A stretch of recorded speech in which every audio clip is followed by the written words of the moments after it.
ومن یتق اللہ یجعل لہ مخرجا، جو شخص اللہ کا تقوی اختیار کرے گا اللہ اس کے لیے راستہ پیدا کر دے گا، جہاں بالکل نظر نہیں آئے گا کہ کوئی راستہ، اللہ راستہ پیدا کر دے گا۔ بالکل نظر نہیں آ رہا تھا موسیٰ کے ساتھیوں کو کہ اب کیسے بچیں گے، پیچھے لشکر آگے آگے سمندر ہے، اللہ نے راستہ پیدا کیا۔ خود حضرت ابو بکر کا جو حال ہو گیا تھا کہ حضور اگر انہوں نے ذرا بھی دیکھ لیا نیچے اپنے قدموں کی طرف بھی نگاہ ڈالی تو ہم نظر آ جائیں گے، آپ نے فرمایا لا تحزن ان اللہ معنا، راستہ نکالتا اللہ۔ پھر حضور گئے طائف، لیکن وہاں سے خالی ہاتھ آئے، مدینے میں اللہ نے خود ہی کھڑکی کھول دی، 6 آدمی ایمان لے آئے، آپ گئے ہی نہیں اور وہاں انقلاب بھی آ گیا۔ عظیم، اس اعتبار سے اللہ مخرج پیدا کرتا ہے۔ تم صحیح طریقے پر چلتے رہو، تقوی اختیار کرو، صحیح راستے پر جد و جہد کرو، یہ کام اللہ پر چھوڑو۔ کب اسے منظور ہے اس کا کامیاب ہونا؟ جب ہوگا وہ راستہ ایسا کھولنے کا کہ تمہیں گمان بھی نہیں ہوگا۔ وَيَرْزُقْهُ مِنْ حَيْثُ لَا يَحْتَسِبُ، اور اسے رزق دے گا وہاں سے جہاں سے اسے گمان بھی نہیں ہوگا۔ اقامت دین کی جد و جہد ہو، غلبہ دین کی جد و جہد ہو، اپنے آپ کو ان صلاتی و نسکی و محیایا و مماتی اس کا فیصلہ کرنا ہو تو سب سے بڑی رکاوٹ آتی کھائیں گے کیا؟ تو اللہ تو کہتا ہے راضی میں ہوں، ہے ایمان اور یقین اس پر، کر کے دیکھو تو صحیح، اس پر اعتماد تو کرو۔ لیکن یہ کہ اس پر اعتماد کرنا، توکل، بڑی مشکل بات ہے۔ وہ تو جتنا ایمان ہوگا اتنا ہی اعتماد ہوگا، اور گہرا ایمان ہوگا گہرا اعتماد ہوگا۔ وَمَن يَتَّقِ اللَّهَ يَجْعَل لَّهُ مَخْرَجًا وَيَرْزُقْهُ مِنْ حَيْثُ لَا يَحْتَسِبُ وَمَن يَتَوَكَّلْ عَلَى اللَّهِ فَهُوَ حَسْبُهُ۔ یہ تو ابھی تقویٰ والے کی بات ہے کہ وہ وہاں سے رزق دے گا جہاں سے اسے ملے گا بھی نہیں، اور جس نے اللہ پر توکل کر لیا تو وہ اس کے لیے بہت کافی ہو جائے گا۔ توکل کر کے تو دیکھو، حسبہ، وہ اس کے لیے کافی ہے۔ یہاں تک فرمایا ہے حدیث میں من کان فی حاجت اخیہ کان اللہ فی حاجتہ، اگر کوئی مسلمان اپنے کسی بھائی کی ضرورت پوری کرنے میں لگ رہا ہے، اپنا وقت صرف کر رہا ہے، اللہ اس کی ضرورت پوری کرنی شروع کر دیتا ہے۔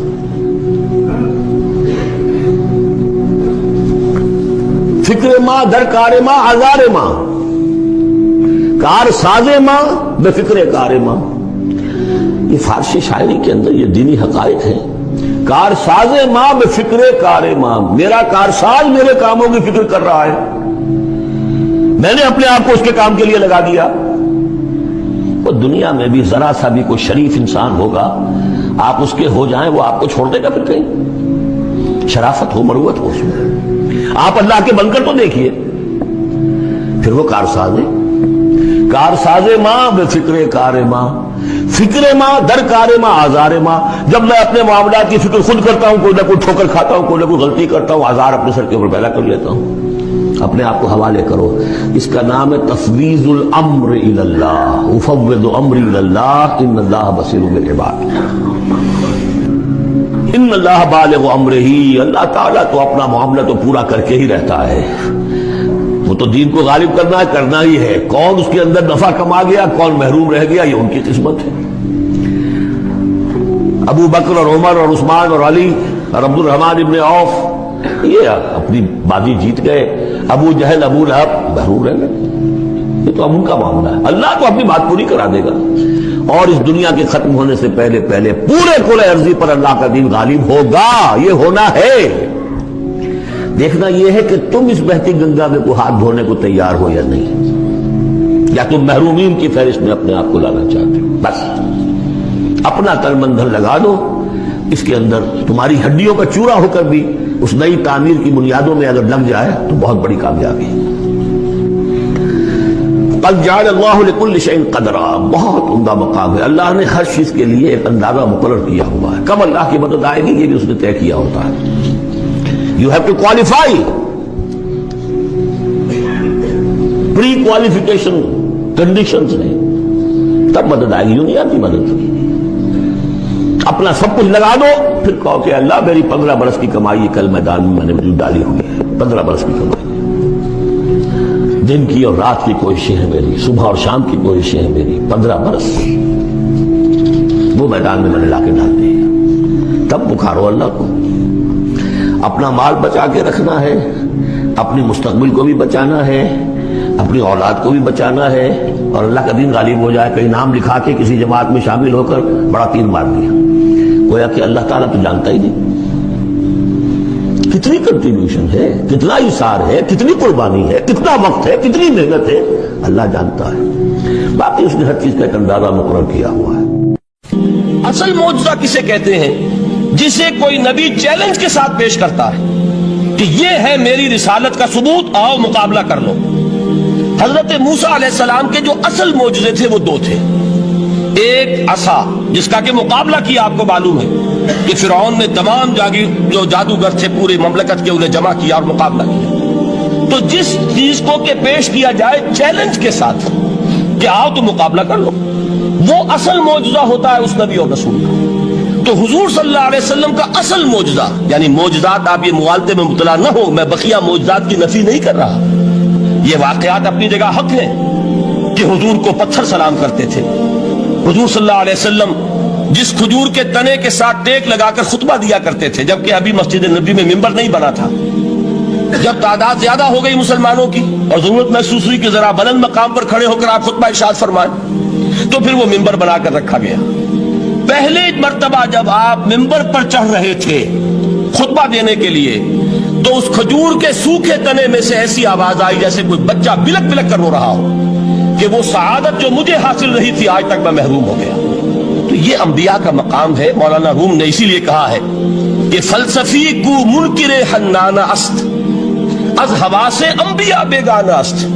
فلسفی اور عقلیت پرست انسان وہ تو حنانہ کا انکار کر دے گا, کیسے ممکن ہے سوکھا تنا اور اس کے اندر سے بچے کی طرح بلکنے کی آواز آئے.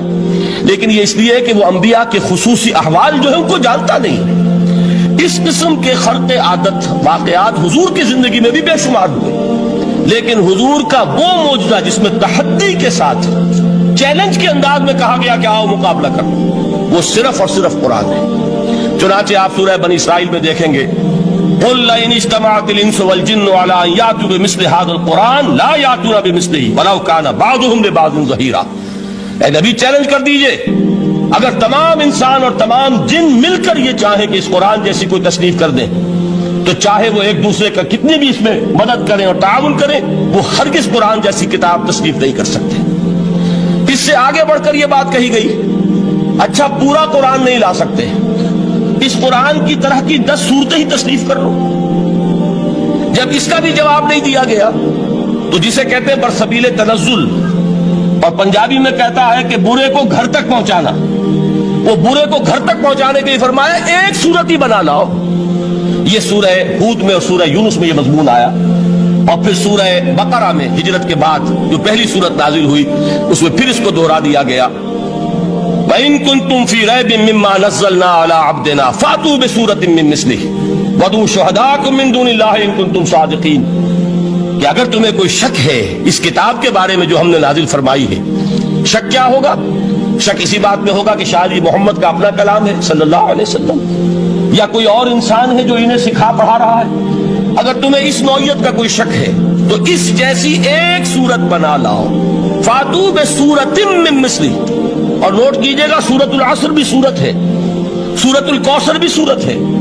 3 آیات بھی اگر ایسی تم تصنیف کر کے لے آؤ تب تو تمہیں کچھ شک کرنے کا حق حاصل ہوگا, اور اگر نہیں کر سکتے تو جان لو فَإِن لَّمْ تَفْعَلُوا وَلَن تَفْعَلُوا. پھر اگر تم ایسا نہ کر سکو اور ہرگز نہیں کر سکو گے, ذرا چیلنج کا انداز دیکھیے کہ ہرگز نہیں کر سکو گے, فَاتَّقُوا النَّارَ الَّتِي وَقُودُهَا النَّاسُ وَالْحِجَارَةُ, ڈرو اس آگ سے جس کا ایندھن بنیں گے انسان اور پتھر.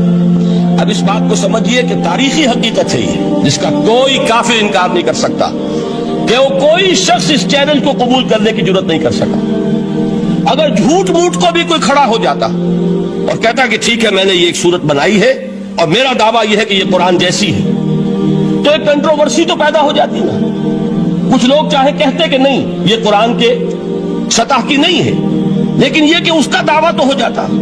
لیکن تاریخ یہ بتا رہی ہے کہ سرے سے کسی شخص نے اس کی جرات نہیں کی. اس درجے وہ قرآن سے مرعوب ہوئے. تو حضور کا سب سے بڑا معجزہ جو آج تک زندہ ہے, اس کو ذہن میں رکھیے, میں نے جو حضرت موسیٰ حضرت عیسیٰ کے معجزات گنوائے ہیں وہ در حقیقت ان کی اپنی ذات کے ساتھ تھے. ید بیضا موسیٰ کے ساتھ تھا, عصا موجزہ اس وقت تھا جب موسیٰ کے ہاتھ میں تھا. اس کے بعد کئی سو برس تک وہ صندوق سکینہ جو ہے، تابوت سکینہ، اس میں وہ عصا رکھا رہا، لیکن اب وہ معجزہ نہیں تھا، وہ سوکھی لکڑی تھی، اس کے سوا کچھ نہیں. تو تمام انبیاء اور رسول کے معجزے ختم ہو گئے، وہ ان کی ذات کے ساتھ تھے. محمد الرسول اللہ کی رسالت دائمی ہے تا قیام قیامت، لہذا معجزہ بھی آپ کا دائمی ہے، وہ معجزہ آج بھی موجود ہے. البتہ میں ادھر ضرور توجہ دلاؤں گا کہ قرآن مجید کے اعجاز کے 3 پہلو ہیں. پہلا پہلو، اور زیادہ تر اسی کی طرف توجہ زیادہ ہوئی ہے، وہ ہے قرآن کی فصاحت، بلاغت، ادبیت، اس کی چاشنی. ظاہر بات ہے کہ اس کا شعور اور ادراک صرف عربوں کو ہو سکتا ہے، بلکہ میرے خیال میں ناراض نہ ہو اہل عرب تو آج کے عربوں کو بھی نہیں ہو سکتا. یہ اسی دور کے عرب، ان کی اپنی جو اس وقت کی زبان تھی، اس زبان میں فصحاء، بلغاء، شعراء، خطباء، ان کو اتنا ذوق تھا کہ وہ باقی پوری دنیا کو کہتے تھے یہ گونگے ہیں، بولنا ہمیں آتا ہے، خطیب ہم ہیں، شاعر ہم ہیں، خطبہ ہم دے سکتے ہیں، شعر ہم کہہ سکتے ہیں، باقی سب تو عجمی ہیں، گونگے ہیں. ان کے اندر نہ فصاحت ہے، نہ بلاغت ہے، نہ ان کے کلام میں چاشنی ہے، نہ اس کے اندر کوئی شکوہ ہے. یہ دعویٰ جنہیں تھا، جب ان کے منہ بند ہو گئے قرآن کو سننے کے بعد کہ اس کلام کا کوئی مقابلہ ممکن نہیں ہے، جو ان کے سبع معلقہ کے شعراء میں سے آخری شاعر وہ ایمان لے آئے. اس کے بعد جب ان سے کہا گیا کہ اب آپ شعر نہیں کہتے، حضرت عمر نے ایک مرتبہ ان سے سوال کیا کیا بات ہے، اب آپ نے شعر کہنے چھوڑ دیے؟ تو ان کا جواب یہ تھا اب بعد القرآن، کیا آپ قرآن کے بعد بھی اس کا امکان ہے کہ کوئی شخص اپنی فصاحت اور بلاغت کا کوئی اظہار کرنا چاہے؟ یہ تو فصاحت اور بلاغت کی ایک معراج ہے کہ جس تک کہ اب کسی انسان کی رسائی ممکن نہیں. تو فصاحت اور بلاغت جو ہے قرآن کے، اس کی ادبیت، در حقیقت اس کا ادراک تو ہو سکتا ہے صرف اہل زبان کو. ہم لوگ جو ترجموں سے پڑھتے ہیں، چاہے کتنی ہی گرامر پڑھ لیں، کتنی صرف و نحو پڑھ لیں، واقعہ یہ ہے کہ وہ جو ایک ہوتا ہے نفس پر جب انگلی آتی ہے تو جو ایک آپ کو فیل ہوتی ہے، وہ فیل ہم جو عجمی لوگ ہیں جن کی مادری زبان عربی نہیں ہے، وہ قرآن مجید کی فصاحت اور بلاغت کو اس طور سے نہیں سمجھ سکتے جیسے کہ اہل زبان سمجھ سکتے ہیں، اور خاص طور پر جیسے کہ اس زمانے کے اہل زبان نے سمجھا. آج چونکہ عربی زبان ویسے تو جو اس کی فصیح لینگویج ہے وہ جو کی تو اپنی اصل پر قائم ہے، اور وہ اسی قرآن کے طفیل اور قرآن کے صدقے قائم ہے. ورنہ دنیا میں کوئی دوسری زبان نہیں ہے کہ جو 1500 برس تک اتنی پیور رہ جائے، اس میں تبدیلی آتی. خود اردو جو ہے 300 برس کی اردو، دکن کی اردو، ذرا اس کو کبھی پڑھیے تو آپ حیران ہوں گے کہ یہ اردو زبان ہے اور آج کی اردو کوئی اور ہے. یہ صرف 200-250 برس کے اندر یہ انقلاب اردو میں ہو چکا ہے. عربی زبان 1500 برس سے وہ قائم ہے اپنی اسی جگہ پر، اور وہ صرف قرآن کا اعجاز اور قرآن کا صدقہ ہے. لیکن باقی جو اصل میں بولی جانے والی زبانیں ہیں وہ بہت بدل چکی ہیں. لہذا تمام اہل عرب کے لیے بھی اب قرآن کے اس پہلو کو صحیح طور پر سمجھنا ممکن نہیں.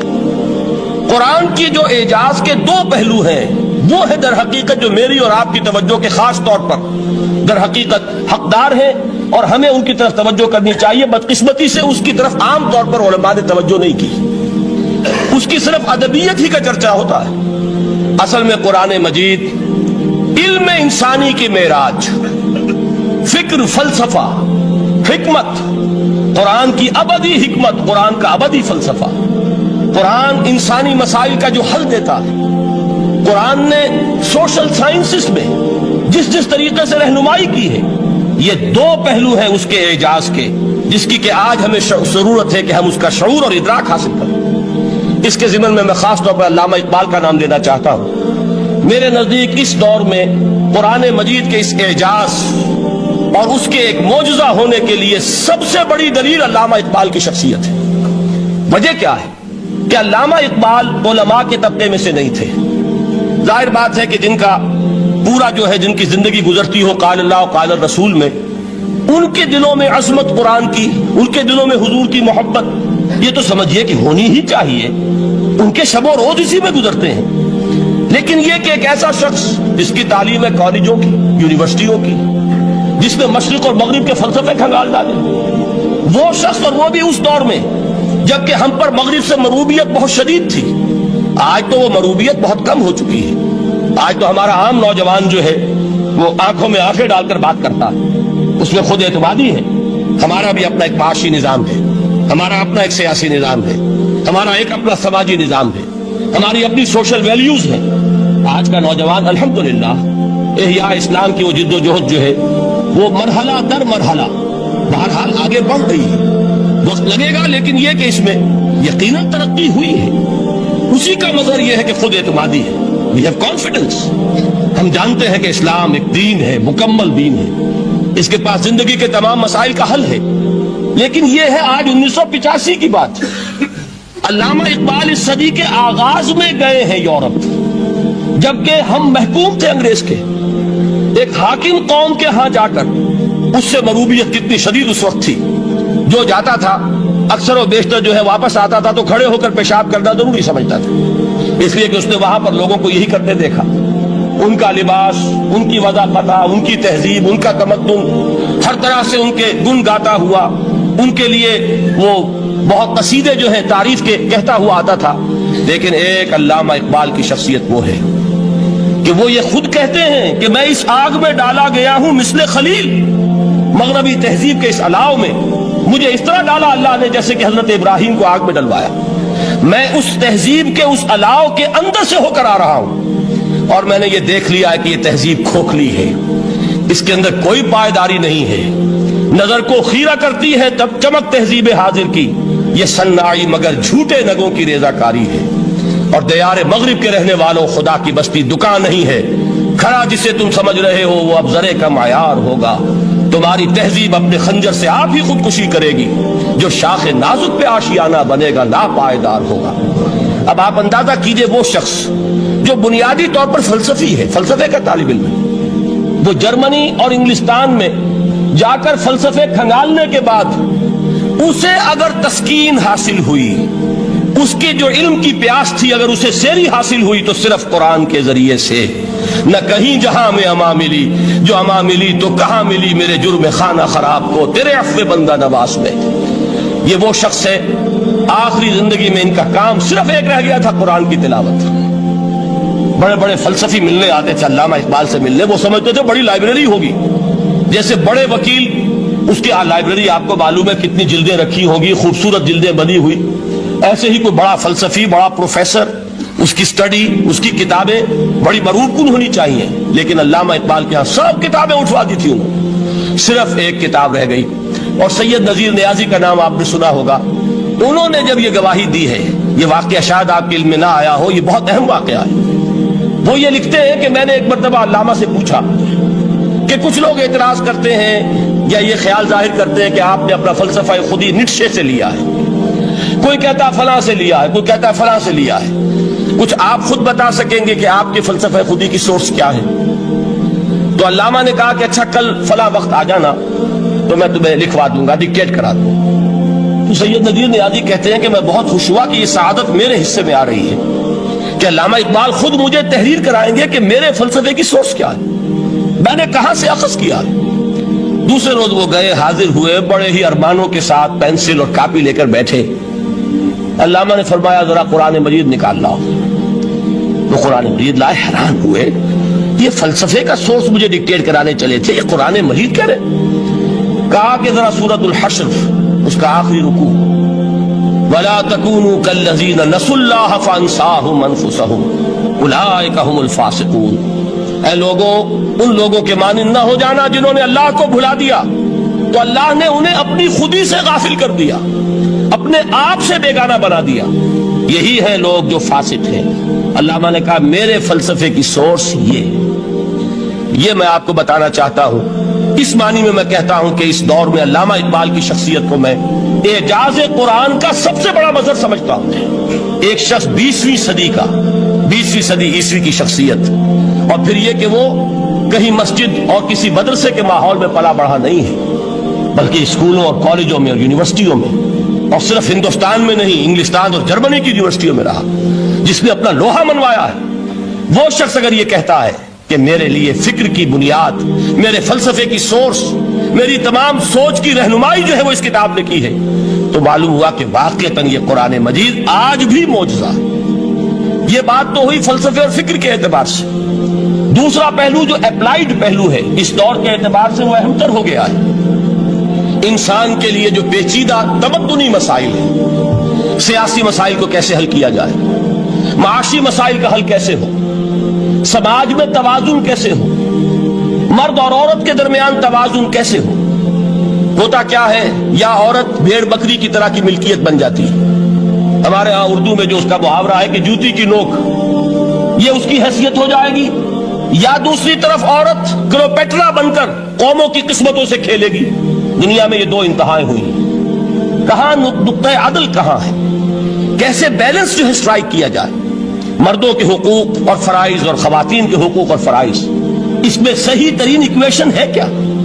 اسی طریقے سے فرد اور اجتماع، فرد اور ریاست، یا تو یہ کہ انسان کی انفرادی آزادی اتنی جا رہی ہے، مادر پدر آزاد، جس کا مظہر یہ ہے کہ آج انگلستان میں دو مرد بھی میاں اور بیوی کی حیثیت سے رہ سکتے ہیں. قانون تسلیم کرے گا ہسبینڈ اینڈ وائف، ان کو وہی حقوق حاصل ہو. یہ ہے وہ آزادی. اور یا پھر یہ ہے کہ جو روس میں ہے یا دوسرے ممالک میں ہے کہ آزادی بالکل ختم، اور معلوم ہوا کہ ایک ٹوٹلیٹیرین سوسائٹی ہے، مستبدانہ نظام. ان کے درمیان نقطہ عدل کہاں ہے. اسی طرح سرمایہ اور محنت، اگر ذرا سا سرمایہ کو چھوٹ ملتی ہے وہ مزدور کا خون چوستا ہے اور اس کا حق اس کو نہیں دیتا. اقبال نے بہت خوبصورت انداز میں کہا ہے کہ خواجہ از خون رگے مزدور سازد لال ناب، از جفائے دہ خدایاں کشت دہ کا نا خراب. انقلاب انقلاب انقلاب. ایک طرف سرمایہ دار ہے جو مزدور کی رگوں میں سے خون نچوڑ کر سرخ شراب کا پیمانہ لے کر بیٹھا ہوا ہے، وہ در حقیقت مزدور کا خون ہے جو پی رہا ہے. ایک طرف وہ زمیندار اور جاگیردار ہے جو کاشتکار کا خون جو ہے چوس رہا ہے. تو یہ یا تو یہ انتہا ہے، اور یا یہ ہے کہ اگر ذرا آپ مزدور کو یا اس کارکن کو تھوڑا تحفظ دیجئے تو وہ کام نہیں کرتا. ہمارے ہاں پچھلے دور میں یہی ہوا تھا.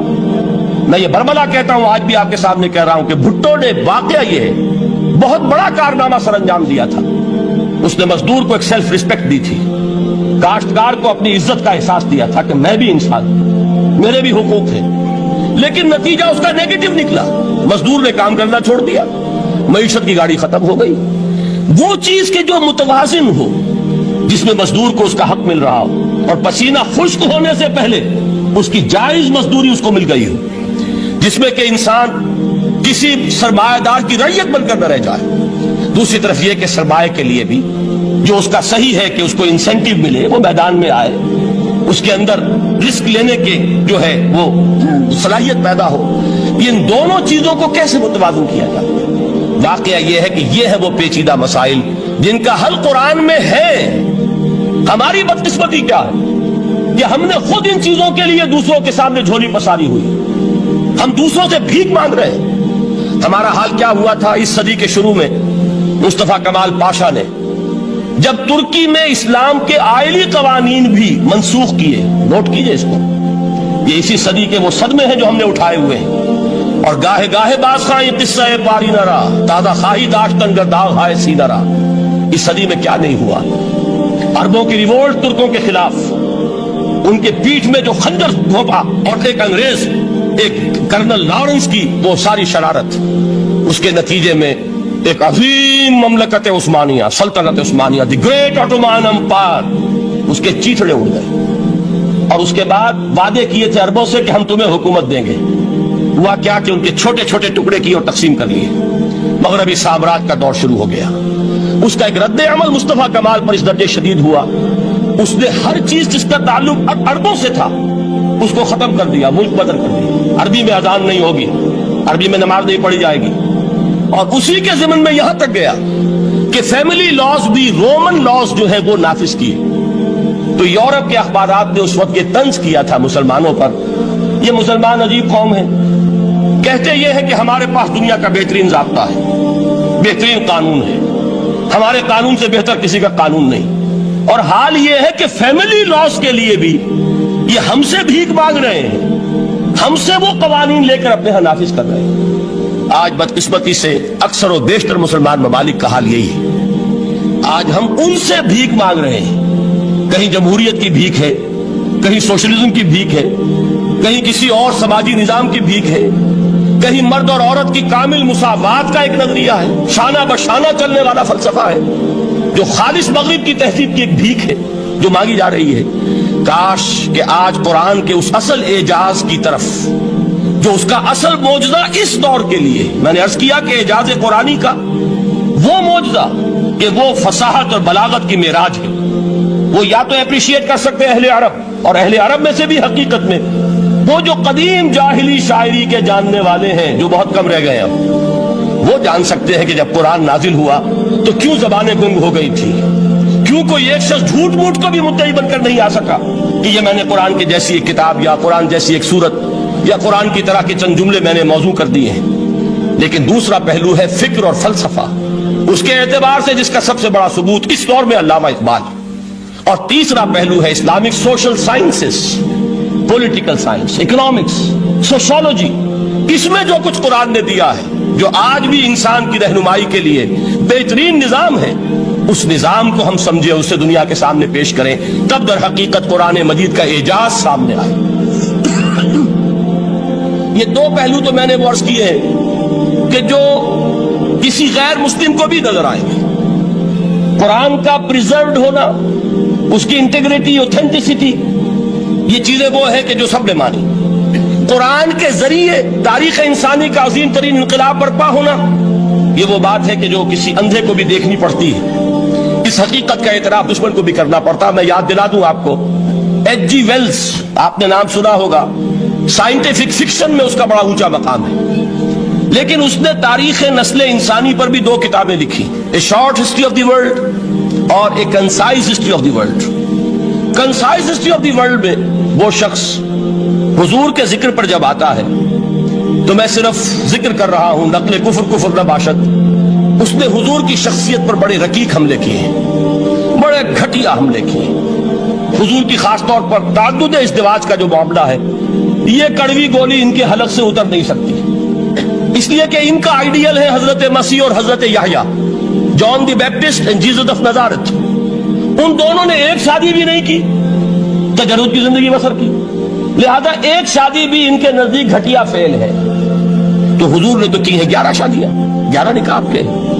یہ جو کڑوی گولی ہے یہ ان کے حلق سے نیچے نہیں اترتی، اس لیے میں انہیں معذور سمجھتا ہوں۔ تو اس نے اس پہلو سے تو بڑے حملے کیے، لیکن خطبہ حجۃ الوداع کے وہ جملے جو ہے تاریخی، پورے کے پورے اس نے کوٹ کیے، لا فضل لعربی علی عجمی ولا لعجمی علی عربی ولا لأحمر على أسود ولا لأسود على أحمر إلا بالتقوى كلكم بنو آدم وآدم من تراب۔ کسی عرب کو کسی عجمی پر کوئی فضیلت نہیں، کسی عجمی کو کسی عرب پر کوئی فضیلت نہیں، کسی گورے کو کسی کالے پر کوئی فضیلت نہیں، کسی کالے کو کسی گورے پر کوئی فضیلت نہیں سوائے تقوی کے۔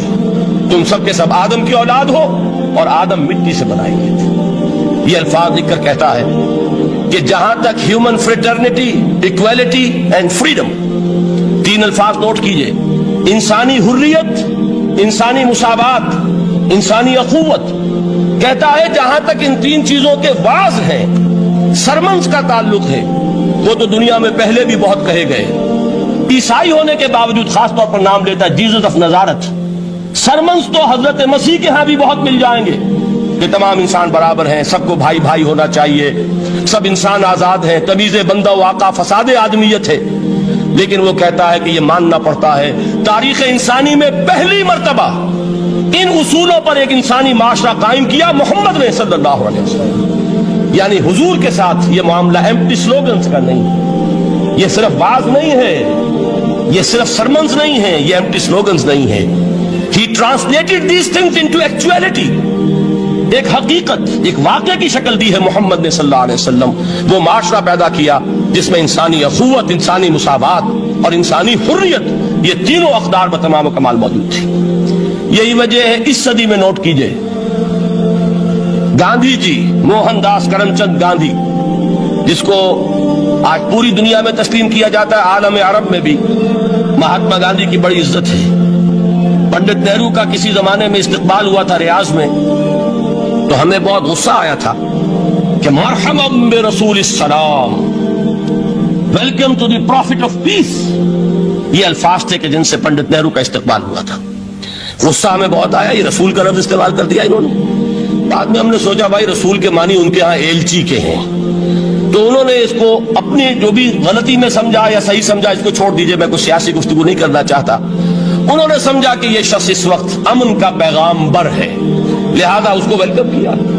بہرحال گاندھی جی کا جہاں تک معاملہ ہے, آپ کے علم میں ہے کہ پوری دنیا میں اس شخص کی عظمت کو تسلیم کیا گیا ہے. ہمارا معاملہ ہندوستانی مسلمانوں کا معاملہ یہ دوسرا ہے. وہ تو آپ کو معلوم ہے کہ جوتا جسے کاٹتا ہے اسے پتا چلتا ہے کہ یہ جوتی کاٹ رہی ہے, ورنہ دیکھنے والے کو پتا چلے گا بڑا خوبصورت جوتا ہے, بڑا عمدہ جوتا ہے, کوئی اس میں خرابی نہیں ہے. لیکن جسے وہ پنچ کر رہی ہے اسے پتا ہے کہ یہ ہے کیا. اس اعتبار سے ہمارا معاملہ علیحدہ ہے, لیکن دنیا کو وہ بہت خوبصورت اور بہت ہی اعلیٰ اور بہت ہی اونچی شخصیت ایک نظر آتی ہے. بہرحال ایک پہلو سے یقیناً ماننا پڑے گا اس کی عظمت کو, جو ہندو قوم کے لیے اور ہندوستان کے لیے اس کی آزادی کے لیے جو عظیم جدوجہد کی ہے, اس میں کوئی شک نہیں. میں اس وقت جو بات عرض کرنا چاہتا ہوں کہ 1937 کا تصور کیجئے. 1937 میں آپ کو معلوم ہے 1935 میں قانون بنا تھا اور پہلی مرتبہ الیکشنز ہوئے تھے بر صغیر میں 1937, اور وہ ہوئے تھے صوبائی الیکشنز. ان کے نتیجے میں وزارتیں قائم ہوئی. مسلم لیگ نے بائیکاٹ کیا تھا الیکشن کو, لہذا پورے ہندوستان میں تمام صوبوں میں کانگریس کے وزراء کی وزارتیں بنی.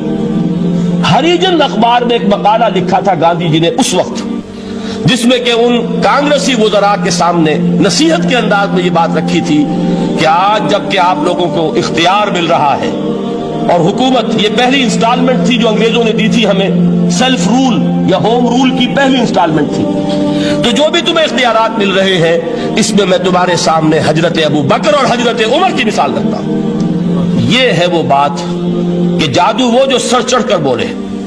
عربی میں کہتے ہیں الفضل ما شہدت بہ الاعداء, اصل فضیلت وہ ہے جس کا کہ دشمن اعتراف کرے. مہاتما گاندھی اگر اعتراف کر رہا ہے کہ تاریخ انسانی کی عظیم ترین شخصیتیں حکومت کی سطح پر وہ ابو بکر اور عمر ہیں, تو ابو بکر اور عمر کس درخت کے پھل ہیں؟ وہ شجرہ طیبہ, شجرہ نبوت ہے, یہ جس کے پھل ہیں ابو بکر اور عمر, جن کو تربیت دی ہے محمد نے صلی اللہ علیہ وسلم. تو معلوم ہوا کہ یہ چیزیں وہ ہیں کہ جس کا لوہا آج دنیا مان رہی ہے. لہذا ہمیں قرآن مجید کے اعجاز کے پہلو سے ان اعتبارات سے خود بھی توجہ کرنی چاہیے اور دنیا کو بھی ادھر متوجہ کرنا چاہیے. اب میں تبرکاً 3 مقامات سے میں نے آیات پڑھی ہیں. قرآن مجید کی عظمت کا وہ ادراک اور شعور جو ہمیں ہو سکتا ہے, ہم وہ کہ جو قرآن کو مانتے ہیں اللہ کا کلام, ہم اس بنیاد پر سمجھے کہ اللہ نے اپنے کلام کی کیا مدح کی ہے. اور نمبر 2 یہ فارسی کا ایک مصرع ہے کہ قدر گوہر شاہ دانت یا بدانت گوہری, ہیرے جواہرات کی قدر و قیمت یا بادشاہوں کو معلوم ہوتی ہے جو ان میں کھیلتے ہیں, اور یا یہ کہ جوہری کو جو ان کا کاروبار کرتا ہے, جانتا ہے, پہچان ہے, پرکھتا ہے. عام آدمی کو کیا پتا, اس کے ہاتھ پہ اگر کوئی آپ ہیرا رکھ دیں, وہ سمجھے شاید کو کوئی کانچ کا ٹکڑا, اسے اس کے اندر کوئی فرق محسوس نہیں ہوگا. قدر گوہر شاہ دانت یا بدانت گوہری, کہ ہیرے جواہرات جو ہیں ان کی قدر و قیمت کا اندازہ یا بادشاہوں کو ہوتا ہے یا جوہری کو ہوتا ہے. تو قرآن مجید کا عظمت کا صحیح ادراک یا اللہ کو ہے یا محمد الرسول اللہ کو ہے صلی اللہ علیہ وسلم. باقی جو کچھ دنیا دیکھتی ہے وہ تو وہ ظاہر کا ایک پہلو ہے, وہ تاریخی حقائق ہیں جو میں نے آپ کے سامنے رکھے. باقی قرآن مجید کی عظمت کا کوئی صحیح ادراک ہو سکتا ہے یا وہ اللہ تعالیٰ کی زبانی اور یا ہوگا محمد الرسول اللہ صلی اللہ علیہ وسلم کے فرامین کی روح سے. اسی لیے میں نے 3 جگہ سے آیات پڑھی ہیں. ایک مقام سے سورہ رحمان کی ابتدائی 4 آیات, سورہ یونس کی 2 آیات, سورہ حشر کی 1 آیت, اور 3 احادیث نبویہ ہیں جن کا میں نے ذکر کیا ہے, اس لیے کہ تیسری جو ہے وہ بہت طویل حدیث ہے, وہ پوری میں اس وقت نہیں پڑھ سکتا تھا. اس کے صرف ابتدائی اور آخری کلمات میں نے اس وقت آپ کو سنائے. میں تھوڑی سی تشریح ان کی کروں گا تاکہ قرآن مجید کی عظمت کا جو نقش میرے اور آپ کے قلب پر ہونا چاہیے وہ صحیح در حقیقت ان آیات اور احادیث کی روشنی میں ہمارے دلوں پر قائم ہو جائے. دیکھیے قرآن مجید کی عظمت یہ کلام ہے. اس کی کلام کی عظمت کا پہلا پہلو ہے متکلم کی عظمت کے اعتبار سے. عربی میں کہا جاتا ہے کہ کلام الملوک ملوک الکلام ہے. بادشاہوں کا کلام کلاموں کا بادشاہ ہوتا ہے. بادشاہ جب گفتگو کرے گا معلوم ہوگا شاہانہ انداز ہے, ایک کوئی بھکاری گفتگو کرے گا یا کوئی کجرا گفتگو کرے گا، سبزی فروش کرے گا، کوئی مچھلی فروش کرے گا، ہر ایک کا پتہ چل جائے گا کہ کون بولا وہ، جس کو کہتے ہیں کہ تانت بازی راگ پایا، دو جملے کوئی شخص بولے گا پتہ چل جائے گا کتنے پانی میں ہے، اس کے علم کا، فضل کا، تہذیب کا، تمدن کا کیا معیار ہے۔ اس لیے کہ کلام جو ہے در حقیقت متکلم کی پوری شخصیت کی عکاسی کرتا ہے، اس کا مقام کیا ہے، اس کا مرتبہ کیا ہے، اس کے ذہن کی بلندی کیا ہے، اس کے فکر کی گہرائی کیا ہے، اس کے افق ذہنی کی وسعت کیا ہے، اس سب کا اندازہ ہوگا کلام سے۔ تو اب یہ کلام ہے اللہ کا، معلوم ہوا کہ اللہ کی صفات کا ایک کامل عکس قرآن مجید میں موجود ہے۔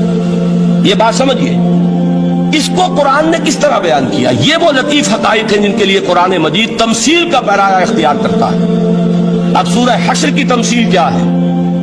لو انزلنا هذا القرآن على جبل، اگر ہم نے اس قرآن کو کسی پہاڑ پر اتار دیا ہوتا، لرأيته خاشعا متصدعا من خشیت اللہ، تم دیکھتے اس پہاڑ کو کہ اللہ کی خشیت سے دب جاتا اور پھٹ جاتا۔ وَتِلْكَ الْأَمْثَالُ نَضْرِبُهَا لِلنَّاسِ لَعَلَّهُمْ يَتَفَكَّرُونَ، اور یہ مثالیں ہیں جو ہم لوگوں کے لیے بیان کرتے ہیں تاکہ وہ تفکر سے کام لیں، غور و فکر کریں۔ اگر میں اور آپ قرآن کی عظمت سے واقف نہیں ہوں گے، اس بات کو نوٹ کر لیجئے، تو میں اور آپ اپنا وقت کیسے صرف کریں گے اس کے لیے؟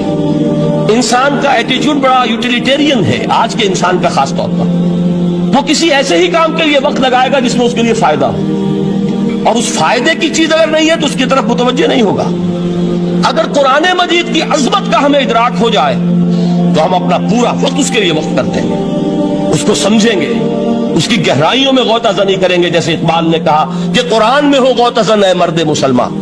لیکن اگر یہ کہ اس کی عظمت کا ادراک نہ ہوا تو بس یہ کہ کبھی اتفاق ہو گیا کہ کھول لیا اور اس کو پڑھ لیا، پڑھ بھی لیا بغیر سمجھے، اور اس کا ثواب کسی اور کو پہنچا دیا، وہ آج حصول ثواب بھی نہیں رہا، ایصال ثواب ہی رہ گیا۔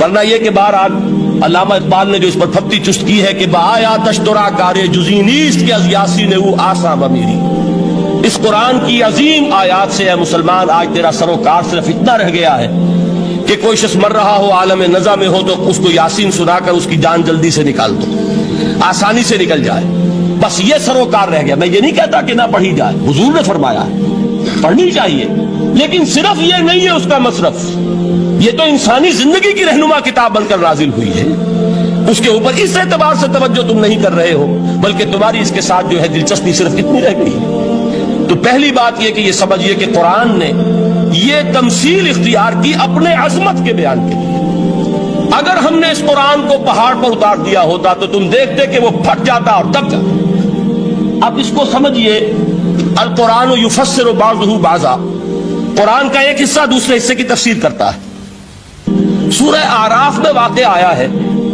کہ حضرت موسیٰ علیہ السلام کا آپ کو معلوم ہے کہ کوہ طور پر اللہ تعالیٰ سے ہم کلامی کا شرف حاصل کرتے تھے، گفتگو ہو رہی ہے لیکن اللہ نظر نہیں آ رہا۔ اب اس کو اپنے اوپر طاری کیجئے کہ صاف سامنے آتے بھی نہیں، صاف چھپتے بھی نہیں۔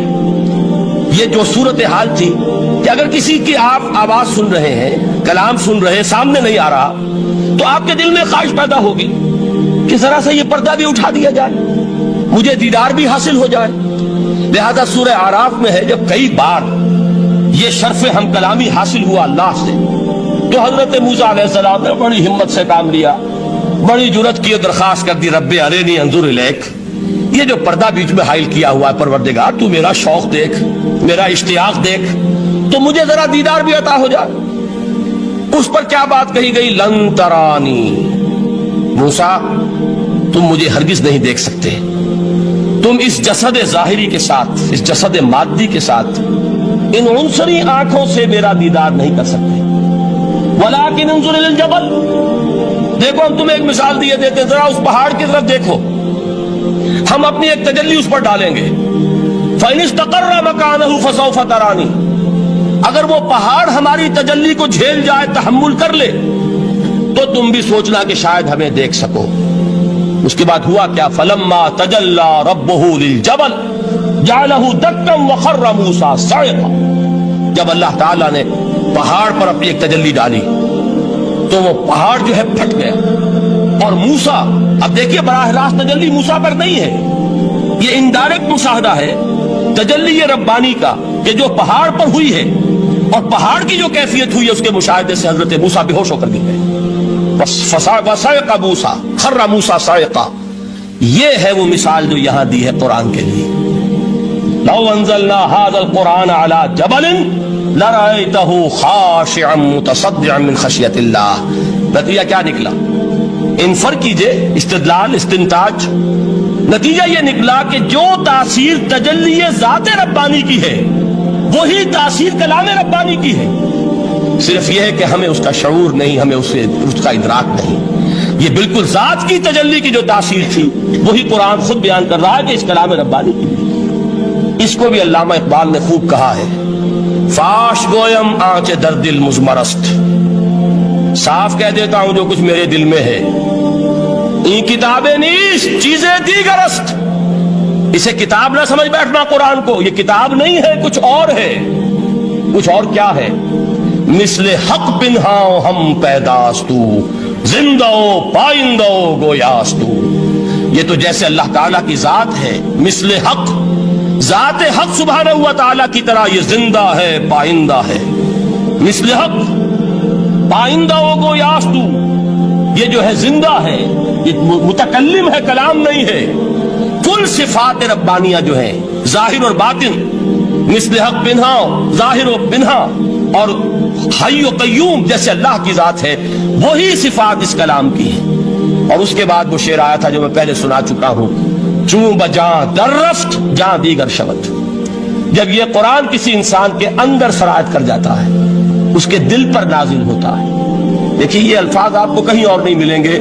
میرے نزدیک جہاں علامہ اقبال اس دور میں قرآن کی عظمت کا سب سے بڑا ثبوت ہے، وہاں عظمت قرآنی کے سب سے زیادہ واقف اور اس کا سب سے زیادہ شعور رکھنے والے بھی علامہ اقبال.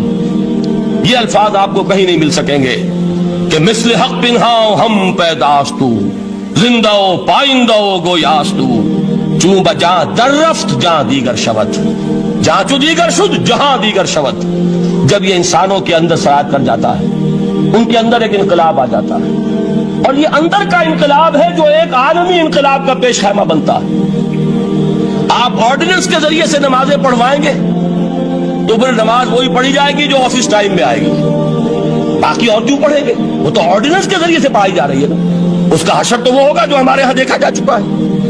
اور اس وقت بھی اس زمانے میں میں نے یہ سنا ایک جگہ کہ کلاس 4 امپلائیز جو ہیں، وہ شروع میں جب آرڈیننس نافذ ہوا تھا ہمارے ہاں تو دفتروں میں بڑا اہتمام ہوا، آفیسرز نے خاص طور پر بڑے اہتمام سے ظہر کی نماز پڑھنی شروع کی.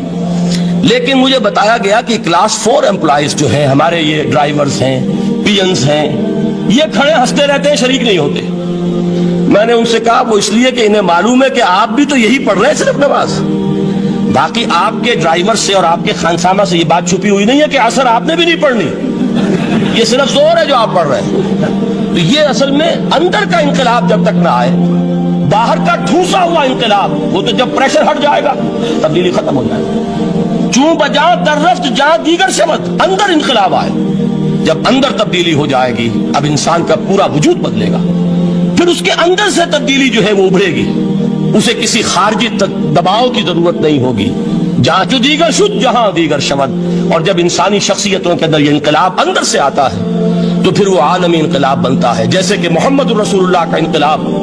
واقعہ یہ ہے کہ اگر جوش کانسپیریسی، عبداللہ ابن سبا کی سازش اگر کامیاب نہ ہو گئی ہوتی اور مسلمانوں کے اندر آپس کا اختلاف اور سر پھٹول نہ ہو جاتا، جو حضرت عثمان کی شہادت، پھر حضرت علی کی شہادت رضی اللہ تعالی عنہما، اور حضرت علی کی دوران خلافت یہ آپس کے جو جنگیں ہوئی، جنگ جمل، جنگ صفین، جنگ نہروان، اگر یہ نہ ہوئی ہوتی تو جس سپیڈ کے ساتھ اور رفتار کے ساتھ انقلاب محمدی کی توسیع ہو رہی تھی علی صاحب الصلاۃ والسلام، کوئی طاقت دنیا میں نہیں تھی. اقبال نے اس کا بھی نقشہ کھینچا ہے کہ تھمتا نہ تھا کسی سے سیل رواں ہمارا. وہ سیل رواں تھا، کوئی روکنے والا نہیں تھا. انٹرنل سیبوٹاج وہ ہے کہ جس نے اس انقلاب کا راستہ روکا. تو واقعہ یہ ہے کہ وہ اندرونی انقلاب حضور نے برپا کیا قرآن کے ذریعے صحابہ میں.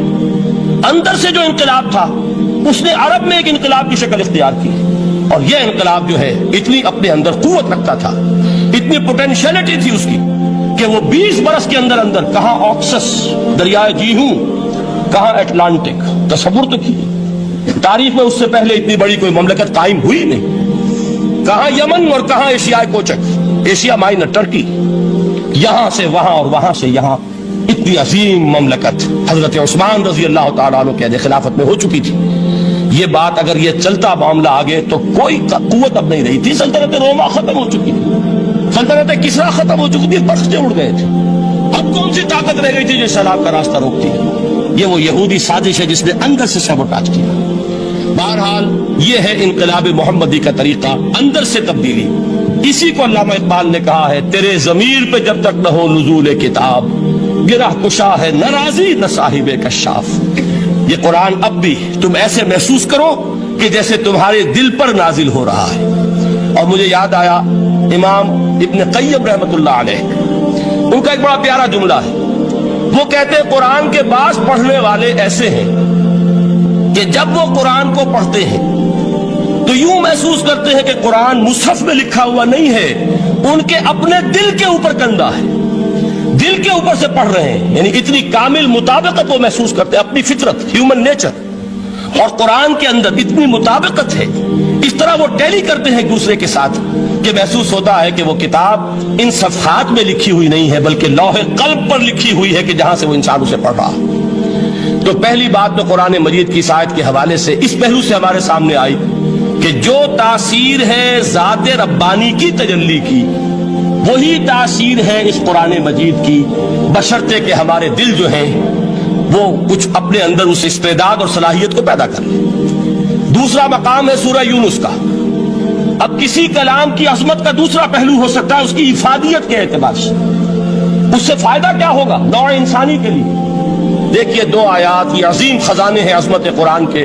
سورہ یونس میں، یا ایھا الناس، اے لوگو، قد جاءتکم موعظۃ من ربکم وشفاء لما فی الصدور وہدی ورحمۃ للمؤمنین۔ 4 الفاظ نوٹ کر لیجئے۔ اے لوگو، آ گئی ہے تمہارے پاس وہ چیز تمہارے رب کی طرف سے جو موعظہ ہے۔ موعظہ کسے کہتے ہیں؟ نصیحت۔ اس بات کو ذرا سمجھ لیجئے، ترتیب کیا ہے۔ نصیحت اسے کہتے ہیں، جی رہا نہیں جا رہا، میں نے اس کی ترتیب بدلی ہوئی ہے۔ مجھے یاد دلایا ایک صاحب نے کہ سورہ رحمان کی ابتدائی آیات کا بیان تو رہ گیا، وہ رہا نہیں، میں نے پڑھا کسی اور ترتیب سے تھا، بیان کسی اور ترتیب سے کر رہا ہوں۔ پڑھنے میں 4، 2 اور 1، اور اب جو میں بیان کر رہا ہوں، پہلے 1 آیت سورہ حشر کی جو بیان کی، اب 2 آیات ہیں سورہ یونس کی۔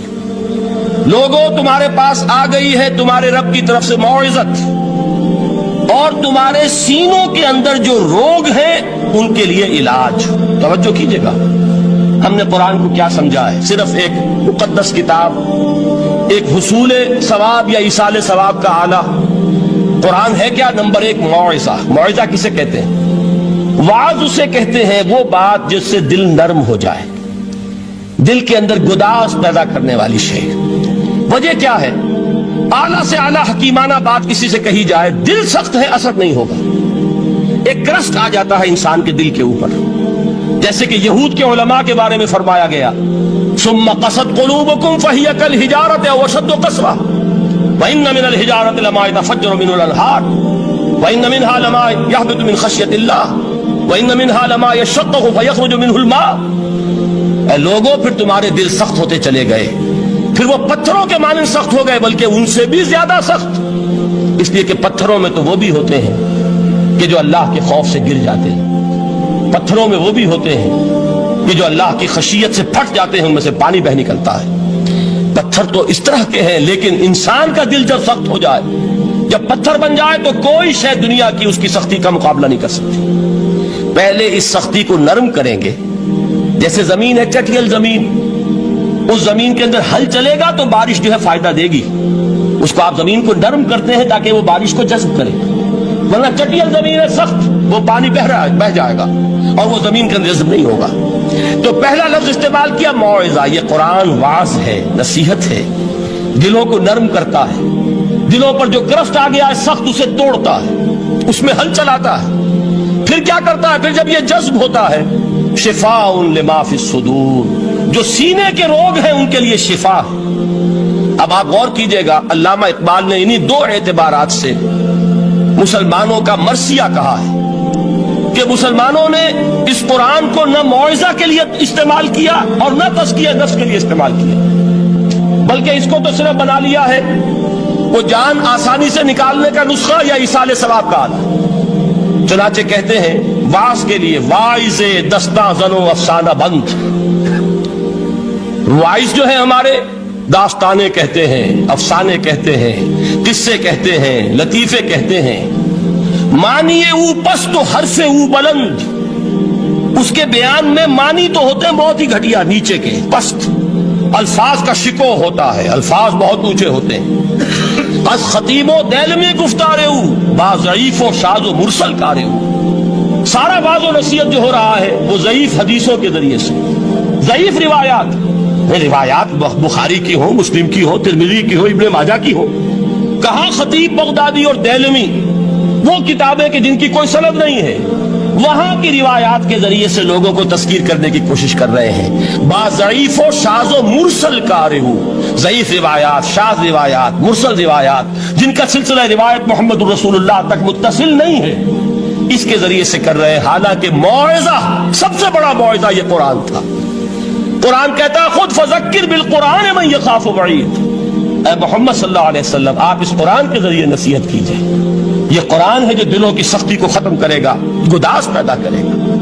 دوسری طرف علامہ اقبال کیا کہتے ہیں کہ جہاں تک ہمارے ہاں جو بھی تصوف کے معروف حلقے ہیں، صوفیاء حق کی بات نہیں کہہ رہا، وہاں قوالی ہو رہی ہوگی تو حال آ جائے گا، صوفی پشمینہ پوشے حال مست، از شراب نغمہ قوال مست، قوال سے جو کچھ مل رہا ہے، حال آ رہا ہے، مستی آ رہی ہے، کیف اور سرور حاصل ہو گیا ہے، صوفی پشمینہ پوش حال مست، از شراب نغمہ قوال مست۔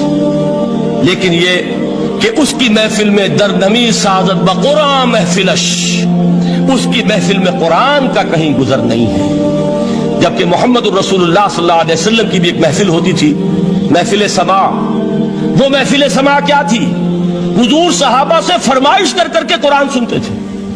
حضرت عبداللہ ابن مسعود رضی اللہ تعالیٰ عنہ کی روایت موجود ہے کہ مجھے ایک مرتبہ حکم دیا حضور نے کہ قرآن سناؤ، میں نے عرض کیا حضور آپ کو سناؤں، آپ پر تو نازل ہوا ہے، تو حضور نے فرمایا نہیں، مجھے کسی اور سے سن کر کچھ اور لطف حاصل ہوتا ہے۔ اب امتثال امر میں حضرت عبداللہ ابن مسعود رضی اللہ تعالیٰ عنہ نے سورہ نساء پڑھنی شروع کی، 41ویں آیت پر پہنچے۔ چشم تصور سے دیکھیے کہ حضور بھی تشریف فرما ہے، صحابہ کرام کی محفل ہے، اور صحابہ کیسے بیٹھا کرتے تھے ادب کے ساتھ۔ ایک روایت میں الفاظ آئے ایسے بیٹھتے تھے ساکت و صامت ہو کر، بالکل خاموش، سکون، ساکن اور ساکت اور صامت، کہ جیسے ان کے سروں پر پرندے بیٹھے ہیں کہ ذرا جنبش کریں گے تو پرندہ اڑ جائے گا، اس ادب کے ساتھ۔ تو وہ محفل جو ہے حضور صلی اللہ علیہ وسلم کی، اور ایک صحابی حضرت عبداللہ ابن مسعود گردن نیچی کیے ہوئے ہیں اور قرآن پڑھتے چلے جا رہے ہیں۔ جب اس آیت پر پہنچے فَكَيْفَ إِذَا جِئْنَا مِن كُلِّ أُمَّةٍ بِشَهِيدٍ وَجِئْنَا بِكَ عَلَىٰ هَٰؤُلَاءِ شَهِيدًا، کیا ہوگا اس دن جس دن کہ ہم ہر امت پر ایک گواہ کھڑا کریں گے، اور اے نبی آپ کو گواہ بنا کر لائیں گے ان کے خلاف، آپ کو یہ ٹیسٹیفائی کرنا ہوگا کہ اللہ تیرا جو کلام میرے پاس آیا تھا میں نے پہنچا دیا تھا، اب ان کی ذمہ داری ہے، they are accountable, they are responsible۔ اس پر حضور نے فوراً فرمایا حسبک حسبک، بس کرو بس کرو۔ اور حضرت عبداللہ ابن مسعود فرماتے ہیں کہ میں نے جب نگاہ اٹھا کر دیکھا حضور کے آنکھوں سے آنسو روا تھے۔ یہ ہے سماع، یہ محفل سماع ہے، کاش کہ اللہ تعالی ہمیں اس کی توفیق عطا فرمائے۔ یہ ہے مسنون محفل سماع، اس قرآن کے اندر وہ گداز ہے۔ آیا کہ نہیں 7ویں پارے کی بالکل آغاز میں وَإِذَا سَمِعُوا مَا أُنزِلَ إِلَى الرَّسُولِ تَرَىٰ أَعْيُنَهُمْ تَفِيضُ مِنَ الدَّمْعِ مِمَّا عَرَفُوا مِنَ الْحَقِّ يَقُولُونَ رَبَّنَا آمَنَّا فَاكْتُبْنَا مَعَ الشَّاهِدِينَ۔ تو یہ ہے دوسری چیز کہ در حقیقت تزکیہ نفس کا ذریعہ یہ قرآن ہے۔ سینوں میں جو روگ ہیں، حب دنیا، حب مال، حب شہرت، حب اقتدار، جس کو کہ ایڈلر کہتا ہے دی ارج ٹو ڈومینیٹ، میرا غلبہ ہو، میرا تسلط ہو، میں نمایاں ہو جاؤں، میری حکومت بن جائے, اختیار میرے ہاتھ میں آ جائے, the urge to dominate. یہ ساری ارجز ہیں ہماری در حقیقت جس سے فساد رونما ہے. یہ حب مال ہے جس کی وجہ سے ہمارے اندر تنافس ہے. الہاکم التکاثر حتی زرتم المقابر. یہ کثرت اور بہتات کی طلب تمہیں غافل کیے رکھتی ہے یہاں تک کہ قبروں تک جا پہنچتے ہو. آنکھ انسان کی کھل نہیں پاتی. جس کے پاس 10 نسلوں کے لیے کھانے کو موجود ہے اس کی بھی حرص جو ہے اور مزید کا لالچ جو ہے وہ ختم نہیں ہوتا. یہ چیزیں ہیں اصل روگ. ان دلوں کے روگوں کا اور سینوں کے اندر کے ان امراض کا علاج قرآن. یا ایھا الناس قد جاءتکم موعظۃ من ربکم وشفاء لما فی الصدور. اب جب یہ دو چیزیں ہو جائیں گی, اب تیسرا لفظ ہے ہدن. ہدایت بیکار ہے جب تک دل میں گداز نہ ہو. ہدایت بیکار ہے جب تک کہ نیت درست نہ ہو. کوئی شخص بڑا عالم ہے لیکن اپنے علم کو اس نے ذریعہ بنایا ہے دنیا کمانے کا, تو در حقیقت یہ قرآن اس کے حق میں ہدایت نہیں ہے, اس کے حق میں عذاب خدا بندی کا ذریعہ بن رہا. حضور نے خود فرمایا القرآن حجت لک او علیک. یہ قرآن یا تمہارے حق میں حجت ہے یا تمہارے خلاف حجت بنے گا قرآن کے قیامت کے دن. اس لیے کہ ایک شخص اس کو دنیا کمانے کا ذریعہ بنا رہا ہے, ایک شخص اس کو شہرت کے حصول کا ذریعہ بنا رہا ہے, ایک شخص علم کو ذریعہ بنا رہا ہے دنیا میں نمایاں ہونے کا, اپنی تعریف کا. حضور نے فرمایا کہ قیامت کے دن سب سے پہلے 3 افراد کا معاملہ پیش ہوگا عدالت خدا بندی میں. ایک وہ جو بڑا عالم سمجھا جاتا تھا, اس سے بڑا علم پھیلا. دوسرا وہ جو بہت صاحب ثروت تھا, اس نے بہت خیرات کے کاموں میں پیسہ لگایا. تیسرا وہ جو دنیا میں شہید سمجھا جاتا تھا کہ اللہ کی راہ میں جنگ کرتے ہوئے جان دیا. اللہ ان تینوں سے جو اس کو نعمتیں دی تھی ان کا ذکر کر کے پوچھے گا کہ میں نے تمہیں یہ دیا, تمہیں یہ دیا, تمہیں یہ دیا, تم کیا کر کے لائے؟ وہ شہید کہے گا کہ اللہ میں نے تیری راہ میں جنگ کی اور اپنی جان دے دی تاکہ تو راضی ہو جائے. اللہ فرمائے گا کذبت, تو نے جھوٹ بولا. انک قد قاتلت لان یقال جریء, تو نے تو یہ جنگ اس لیے کی تھی کہ کہا جائے کہ بڑا جری ہے, بڑا بہادر ہے. یہ لوگوں سے بہادری کے تمغے لینا تمہارا مقصود تھا.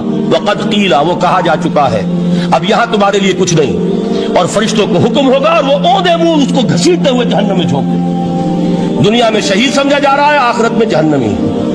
یہی حال اس عالم کا ہوگا, یہی حال اس دولت مند کا ہوگا. تم نے یہ علم پھیلایا تھا کہ تمہارے علم کا چرچا ہو جائے, تمہاری شہرت ہو جائے, لوگ تمہاری دستبوسی کرنے لگے, لوگ تم سے جھک کر ملے. وہ دنیا میں ہو گیا, تمہارا مطلوب مل چکا, تمہارا مقصود حاصل ہو چکا, اب یہاں کچھ نہیں. تو جان لیجئے کہ جب تک دلوں کے روگ درست نہ ہو, علم بیکار ہے, ہدایت قطعاً غیر مفید ہے. پہلے دلوں کا کرشٹ اترے, اس کی سختی دور ہو, یہ ہے موعظہ.